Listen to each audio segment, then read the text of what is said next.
द्वितीय विश्व युद्ध का दौर चल रहा है और उसी दौरान भारत में राष्ट्रवादी चेतना इतनी अधिक मजबूती के साथ उभर कर सामने आ रहा था।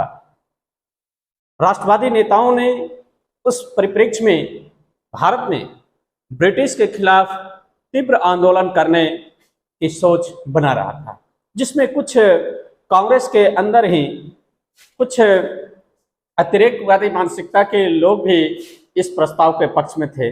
लेकिन इसी बीच अगस्त प्रस्ताव आया और अगस्त प्रस्ताव के बाद परिस्थितियां कुछ परिवर्तित देखने को मिलता है और उसी परिप्रेक्ष्य में व्यक्तिगत सत्याग्रह या फिर उसको दिल्ली चलो आंदोलन कहा जाता है, उसकी नींव पड़ते हुए दिखाई दे रहा है गांधी जी के नेतृत्व में।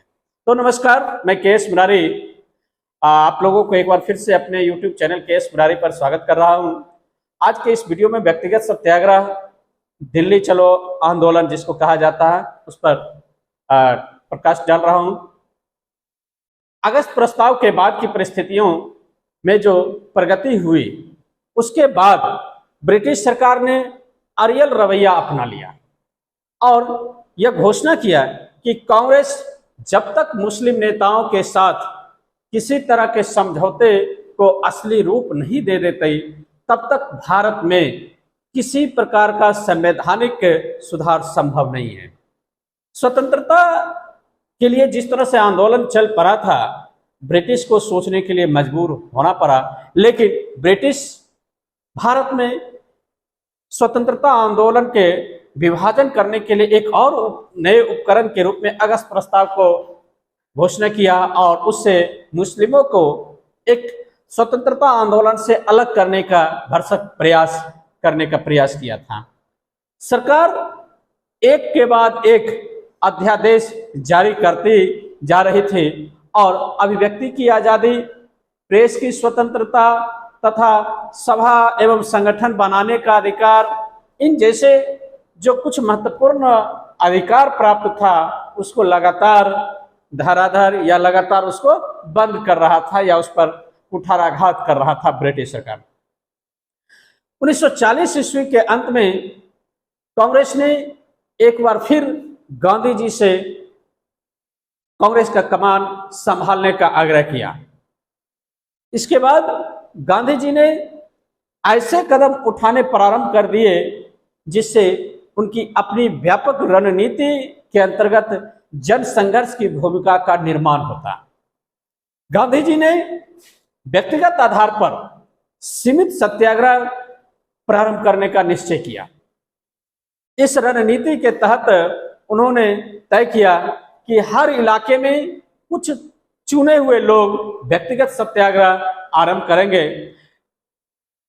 गांधी जी द्वारा व्यक्तिगत सत्याग्रह का प्रारंभ करने का कुछ मुख्य लक्ष्य था और जो लक्ष्य था व्यक्तिगत सत्याग्रह का प्रारंभ करने का, वो मुख्य रूप से 3 लक्ष्य पर चर्चा हम लोग थोड़ा सा कर लेते हैं। इस व्यक्तिगत सत्याग्रह के माध्यम से यह प्रदर्शित करना था कि राष्ट्रवादियों के धैर्य का अर्थ उनकी दुर्बलता नहीं लगाया जाना चाहिए और नंबर 2 कि इस व्यक्तिगत सत्याग्रह के माध्यम से यह व्यक्त करना कि भारत के लोग युद्ध के पक्षधर नहीं है। द्वितीय विश्व युद्ध चल रहा है, युद्ध का पक्षधर नहीं है और ना ही वे मुसोलिनी, हिटलर के नाजीवाद, फांसीवाद और भारत के साम्राज्यवादी शासन में कोई विशेष फर्क समझते हैं।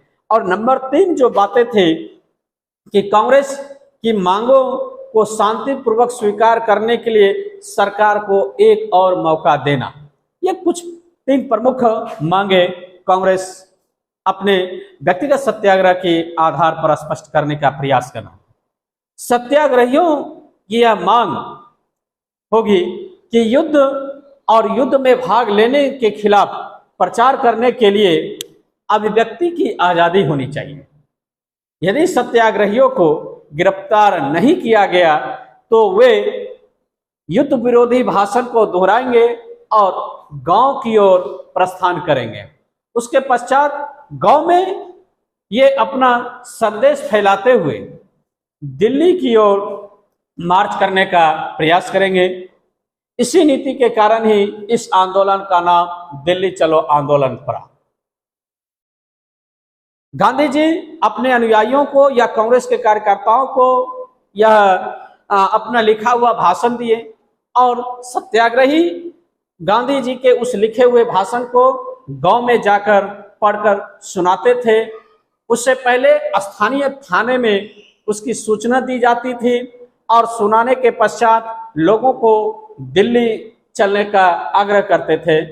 इसी परिप्रेक्ष्य में थाने के पुलिस उन सत्याग्रहियों को गिरफ्तार कर लेते थे। तो गिरफ्तार करके आंदोलन जो व्यक्तिगत सत्याग्रह के रूप में चला था, वह जितनी अधिक व्यक्तिगत सत्याग्रहियों को जेल में बंद किया जाता, उससे उस व्यक्तिगत सत्याग्रह की तीव्रता की माप होता। गांधी जी इस अंदाज से व्यक्तिगत सत्याग्रह को सफल करने के लिए लोगों को गांव में जाकर राष्ट्र के लिए बातें करने की बात किया और वो गांधी जी का ही भाषण पढ़ के सुनाता था। 17 अक्टूबर 1940 को विनोबा भावे पहले सत्याग्रही बने और इसके बाद जवाहरलाल नेहरू दूसरे व्यक्तिगत सत्याग्रही बने। मई 1941 ईस्वी तक लगभग 25,000 सत्याग्रहियों को सविनय अवज्ञा के लिए सरकार द्वारा दंडित किया जा चुका था। दिसंबर 1941 ईस्वी में कांग्रेस के नेता को रिहा कर दिया गया। यह नेता भारतीय सीमाओं की रक्षा करने और मित्र राष्ट्रों की सहायता करने के लिए तैयार थे।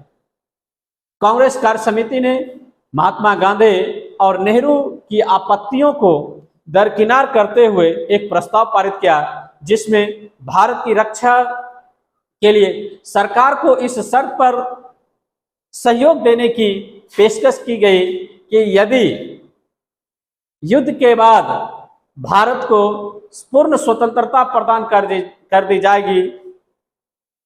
दूसरा यह था कि ब्रिटेन तुरंत ठोस रूप में सत्ता के हस्तांतरण पर राजी हो जाए। ये दो मुख्य बातों के साथ ही कांग्रेस के कुछ कार्य समिति के सदस्यों ने ब्रिटिश सरकार को मदद करने की बात कही थी। तो इस तरह से व्यक्तिगत सत्याग्रह चल पड़ा था और व्यक्तिगत सत्याग्रह कांग्रेस में पूर्णतः एक मत नहीं था। कांग्रेस में कुछ लोग इस व्यक्तिगत सत्याग्रह का विरोध भी है। यही वक्त था जब गांधी जी ने जवाहरलाल नेहरू को अपना उत्तराधिकारी घोषित किया था। ये एक बहुत महत्वपूर्ण प्रश्न है कि जवाहरलाल नेहरू को गांधी जी ने किन परिस्थितियों में अपना उत्तराधिकारी घोषित किया था। तो व्यक्तिगत सत्याग्रह के संदर्भ में ही जवाहरलाल नेहरू को गांधी जी ने अपना उत्तराधिकारी घोषित किया था। तो इस तरह से आज यह व्यक्तिगत सत्याग्रह या फिर दिल्ली चलो आंदोलन का वीडियो आप लोगों को कैसा लगा, इसको आप लाइक करते हुए, कमेंट करते हुए इस चैनल को अधिक से अधिक शेयर कर सब्सक्राइब करें। Thank you.